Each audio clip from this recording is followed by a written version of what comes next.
Hey hey hey, hola Indomax Indo Magazines. Nah, berita terbaru kali ini yang pertama datang dari bahasa nasional kita, bahasa Indonesia yang ternyata telah dijadikan bahasa resmi negara Nguyen Nguyen Vietnam dan bahasa wajib tentara Kamboja. Nah, pertanyaannya, mengapa bisa bahasa kita Indonesia dijadikan bahasa resmi dan wajib bagi tentara di negara-negara mereka? Apakah mereka ngefans dengan kita? Setelah ini kita bahas, bos.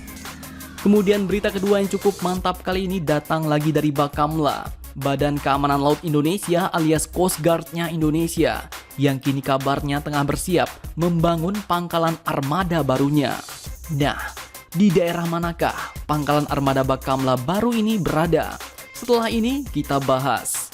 Kemudian nanti berita ketiga yang cukup panas datang lagi dari Taiwan, bos, di mana presidennya yaitu Tsai Ing-wen lagi-lagi menolak tunduk pada China dan berjanji akan terus memperkuat militer Taiwan. Nah, gimana? Penasaran beritanya? Cus, tanpa banyak bacor, mari kita bahas beritanya satu per satu, bosku. Oke, yang pertama berita kali ini admin kutip dari situs tempo.co tertanggal 11 Oktober 2021 hari ini, bos, yang mewartakan bahwa bahasa Indonesia kini ternyata telah menjadi bahasa resmi di negara Vietnam dan juga bahasa wajib bagi tentara Kamboja.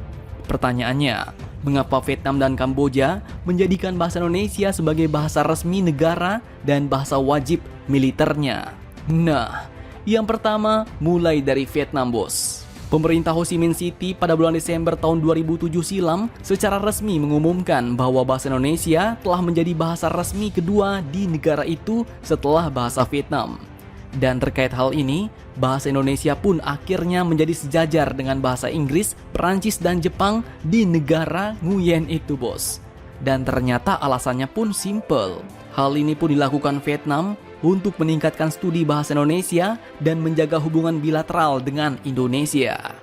Selain itu, tak cuma Vietnam. Yang cukup menarik di sini juga adalah tentara Kamboja, bos, di mana mereka ternyata juga telah menjadikan bahasa Indonesia sebagai bahasa wajib bagi para pasukan militernya.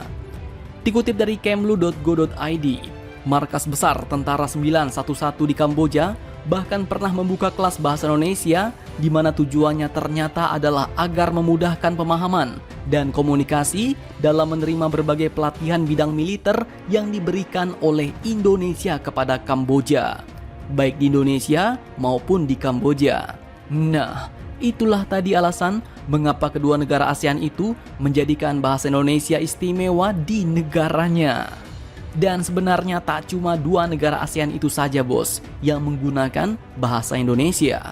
Karena per bulan Juli tahun 2021 kemarin tercatat sudah ada 30 negara yang juga menggunakan bahasa Indonesia. Selain itu terdapat 76 lembaga dan 7.638 orang-orang di berbagai negara yang mempelajari bahasa Indonesia.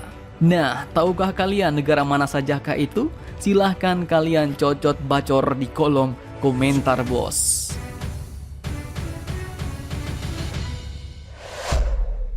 Oke, berita mantap kedua datang dari Bakamla Indonesia.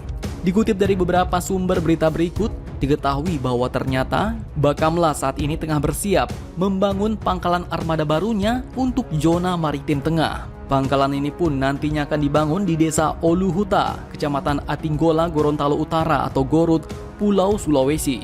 Nah, jika kita lihat dari peta, lokasi ini pun sangatlah strategis, bos, karena tepat di tengah-tengah negara Indonesia dan berhadapan langsung dengan Laut Sulawesi yang berbatasan langsung dengan Kepulauan Sulu dan Filipina. Kolonel Bakamla yaitu Asep Budiman pun mengatakan bahwa lokasinya sangat strategis, terlindung dari pulau, aman dari cuaca ekstrim, terdapat jaringan listrik, komunikasi dan air bersih, serta terdapat infrastruktur yang memadai. Lokasi lahan baru untuk pangkalan Bakamla ini pun merupakan hibah dari pemerintah Kabupaten Gorontalo Utara di desa Oluhuta. Dan dengan adanya pangkalan armada di desa Oluhuta ini, maka nantinya dapat meningkatkan jangkauan dan cakupan wilayah operasional armada kapal patroli Bakamla yang berukuran kecil hingga berukuran besar.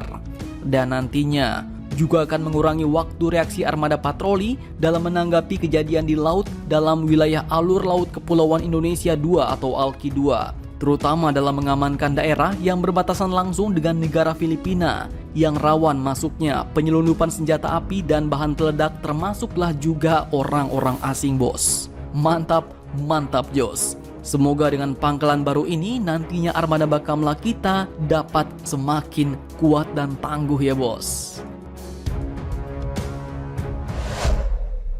Nah, kemudian berita ketiga yang cukup panas kali ini lagi-lagi datang dari Taiwan. Di saat Pak Xi Jinping bersumpah untuk menyatukan kembali Taiwan ke dalam genggaman China, Presiden Taiwan yaitu Tsai Ing-wen pada hari nasionalnya 10 Oktober kemarin pun tak mau kalah bos. Beliau pun menegaskan dalam pidatonya bahwa Taiwan tidak akan tunduk pada tekanan dari China dan akan mempertahankan cara hidup demokratisnya. Komentar ini pun juga merupakan tanggapan dari komentar Pak Xi Jinping yang bersumpah untuk menyatukan kembali Taiwan ke dalam China. Taiwan menganggap dirinya sebagai negara yang berdaulat, sementara China pun masih memandangnya sebagai provinsi yang memisahkan diri. Kami akan terus memperkuat pertahanan nasional kami dan menunjukkan tekad kami untuk membela diri, untuk memastikan tidak ada yang bisa memaksa Taiwan mengambil jalan yang telah ditetapkan China untuk kami, ujar Tsai Ing-wen. Ini karena jalan yang telah ditetapkan China tidak menawarkan cara hidup yang bebas dan demokratis bagi Taiwan atau kedaulatan bagi 23 juta rakyat kami, ujar beliau. Nah, makin lama makin panas nih bos. Presiden Taiwan dan China pun kini sudah mulai saling sahut-sahutan kata-kata nih bos.